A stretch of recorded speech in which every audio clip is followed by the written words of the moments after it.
మహాభారతంలోని శక్తివంతమైన పాత్ర ద్రౌపది జీవితం ఒక గొప్ప రహస్యం. అగ్ని నుండి పుట్టి అసలు పేరు కృష్ణగా జన్మించిన ద్రౌపది 5 భర్తలను కలిగి ఉండటం ఆమె కథను మరింత ప్రత్యేకంగా చేస్తుంది. ద్రుపద మహారాజు ద్రోణాచార్యుడిపై విజయం సాధించగల శక్తివంతమైన పుత్రుడు కోసం చేసిన యజ్ఞంలో మొదట దృష్టద్యుమ్నుడు, ఆ తర్వాత సర్వలక్షణాలు కలిగిన అగ్నిపుత్రిక ద్రౌపది పుట్టింది. అందుకే ఆమెను యాజ్ఞసేనిగా పిలుస్తారు. దేవతల అంశాలతో జన్మించిన ద్రౌపది పాండవుల విజయం కోసం, అధర్మ నాశనం కోసం అవతరించింది. ఆమె జన్మ వెనుక ఒక ఆసక్తికరమైన పూర్వజన్మ కథ ఉంది. పూర్వజన్మలో ఆమె ఇంద్రసేన అనే ఋషి కుమార్తె. భర్త మరణం తర్వాత పరమేశ్వరుని ప్రసన్నం చేసుకోవడానికి కఠోర తపస్సు చేసింది.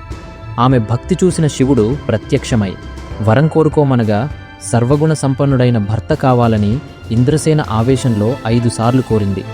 దాంతో శివుడు వచ్చే జన్మలో ఆమెకు 5 ఉత్తమ గుణాలు కలిగిన భర్తలు లభిస్తారని వరమిచ్చాడు. ఆ వరం ప్రభావంతో ఇంద్రసేన ద్రౌపదిగా అవతరించి పంచపాండవులను వివాహం చేసుకుంది. ద్రౌపది జీవితం జన్మ సాధారణం కాదు.